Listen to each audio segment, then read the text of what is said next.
So hello guys, कैसे आप सब। उम्मीद करता हूँ बहुत ही अच्छे होंगे। आज है इंग्लिश स्पीकिंग का डे सेकेंड और आज मैं आपको सिखाऊंगा कुछ बेसिक यूजेस जो कि पढ़े तो सभी ने होंगे, लेकिन इनका सही यूज किसी को भी नहीं पता होगा।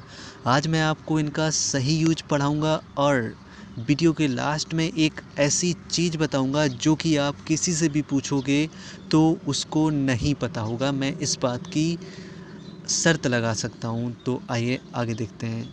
और आगे बढ़ने से पहले ज़रा चैनल को सब्सक्राइब कर दीजिए, वीडियो को लाइक कर दीजिए। तो देखिए यहाँ पे लिखा हुआ है ही, सी, दैट एंड दिस।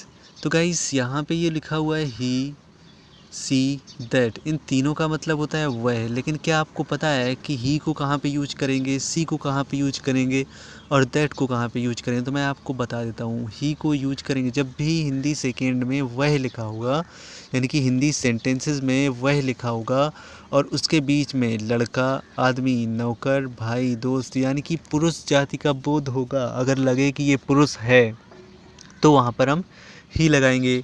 लेकिन अगर लड़की, औरत, नौकरानी यानी कि स्त्री कोई होगी तो वहाँ पे हम उसके साथ में सी लगाएंगे। वहीं हम दैट लगाते हैं इन स्त्री और पुरुष को छोड़कर कोई भी चीज़ हो उसके साथ में हम दैट लगाते हैं अगर हिंदी सेंटेंस की शुरुआत में वह लगा हुआ है। गाइस, एक चीज़ तो आपने अभी तक देखी होगी कि लगभग हर एक व्यक्ति क्या करता है, हर एक के साथ में जहाँ पे भी वह लगा होता है वहाँ पे दैट लगा देता है, तो वो होता है रॉन्ग। गाइस, मैं आपको कुछ सेंटेंसेस के ज़रिए समझाने की कोशिश करता हूँ। जैसे यहाँ पे ये लिखा हुआ है हेल्पिंग वर्ब इज, यानी कि जब भी कहीं पे वह लिखा होगा या फिर यह लिखा होगा तो वहाँ पे इसके साथ में हेल्पिंग वर्ब इज लगेगी। अब जैसे ये लिखा हुआ है वह एक लड़का है, तो सबसे पहले लड़का की बात हो रही है, यानी कि लड़का है तो लड़के के हिसाब से यहाँ पे क्या लगेगा, लड़के के हिसाब से जैसे कि अभी मैंने बताया था कि ही लगेगा, तो यहाँ पे लिखा ही। और इसके साथ में हम लोग हेल्पिंग वर्ब लगाते हैं इज, तो यहाँ पे हम लगाएंगे इज। अब वह की इंग्लिश लिख दी है की इंग्लिश लिख दी है, बचा एक लड़का की इंग्लिश, तो यहाँ पे हम लिख देंगे आ और बॉय। तो इस तरीके से ये सेंटेंस हमारा बन जाएगा। इसके बाद में यहाँ पे लिखा हुआ है वह एक लड़की है। अब देखो गाइस, यहाँ पे लड़की की बात हो रही है, अभी लड़का की बात हो रही तो ही लगाया था, लेकिन अब स्त्री की बात हो रही है यानी कि लड़की की बात हो रही है, तो यहाँ पे लगाएंगे शी। और शी के साथ में हम लोग लगाएंगे इज, फिर एक गर्ल तो आ गर्ल।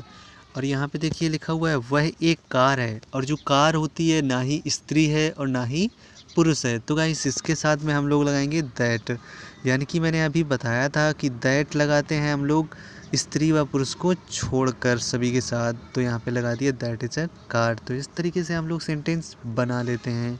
अब देखिए दिस का यूज, तो गाइस यहाँ पे जैसे कि लिखा हुआ है कि दिस सभी के साथ यूज करते हैं, आदमी, लड़का, औरत, पहाड़, ट्रेन, बस, कुछ भी दिया हो, लेकिन अगर सेंटेंस की शुरुआत में यह लगा है तो हम लोग दिस लगाते हैं। गाइस, इसके अलावा हम लोग इट भी लगाते हैं, लेकिन इट का यूज मैं आगे पढ़ाऊँगा, तब मैं बताऊँगा कि कहाँ पे हम लोग इट लगाते हैं। तो यहाँ पे लिखा हुआ है दिस, तो सबसे पहले यह लिखा हुआ है तो दिस लगा देंगे।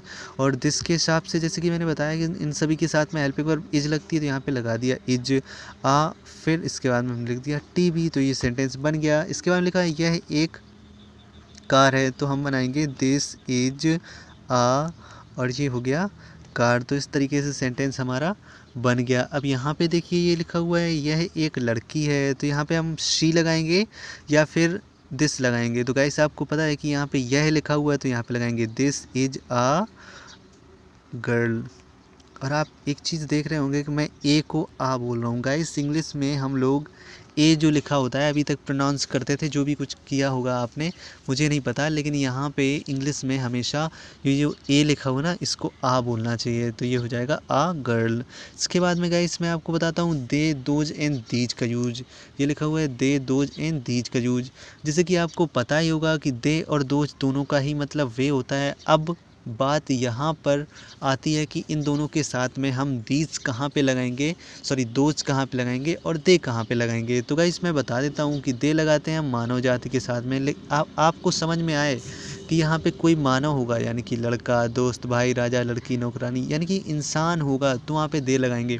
दोज हम लोग लगाते हैं स्त्री व पुरुष को छोड़कर सभी के साथ, यानी कि दोज जो होगा वो निर्जीव वस्तुओं के साथ में लगेगा। आई मीन स्त्री और पुरुष को छोड़ दीजिए, बाकी सबके साथ में दोज लगेगा। तो देखिए यहाँ पे सेंटेंस हम लोग बनाएंगे। तो यहाँ पे लिखा हुआ है वे लड़के हैं, यानी कि लड़कों के हिसाब से हम लोग क्या लगाएंगे, लड़कों के हिसाब से लगाएंगे दे, ये लगा दिया दे। और इसके बाद में इसके साथ में हेल्पिंग वर्ड लगती है आर, तो दे आर। और यहाँ पे कि हमने बॉय और यहाँ पे लगाना पड़ेगा एस, तो दे आर बॉयज़ हो जाएगा। इसके बाद में ये देखिए वे लड़कियाँ हैं, तो दे आर और यहाँ पे लिखेंगे हम लोग गर्ल्स, दे आर गर्ल्स। तो इस तरीके से हमारा सेंटेंस बन जाएगा। अब लिखा हुआ है वे कारें हैं, यानी कि कारें जो होती हैं वो ना ही स्त्री होती है ना ही पुरुष होता है। तो यहाँ पे हम लोग लगाएंगे वे के लिए दोज, दोज आर।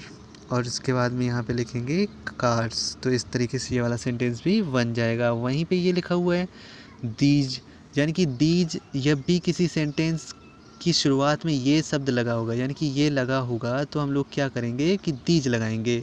तो देखिए यहाँ पे लगा हुआ है सभी के साथ, चाहे लड़का हो, लड़की हो, आदमी हो, औरत हो, पहाड़ हो, ट्रेन हो, कोई भी चीज़ हो, उसके साथ में हम लोग दीज लगाते हैं। तो क्या लगा, ये किताबें हैं, तो इसके साथ में हम लोग दीज और लगाया आर और इसके बाद में बुक्स। तो इस तरीके से हमारा सेंटेंस बन जाएगा। इसके बाद दीज आर और ये कार, तो कार्स हो जाएगा। इसके बाद गर्ल्स, तो दीज आर और यहाँ पे लिख दिया हमने गर्ल्स। तो इस तरीके से हमारे सभी सेंटेंस बन जाएंगे।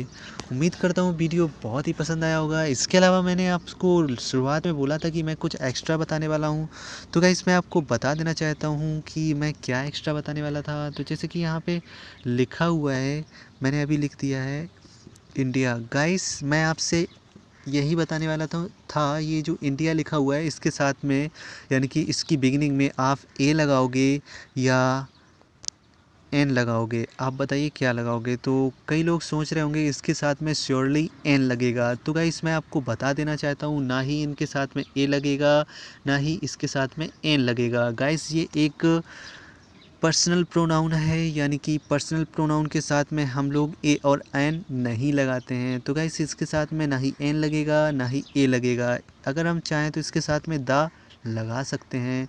तो गाइस उम्मीद करता हूँ ये जानकारी आपको पसंद आई होगी।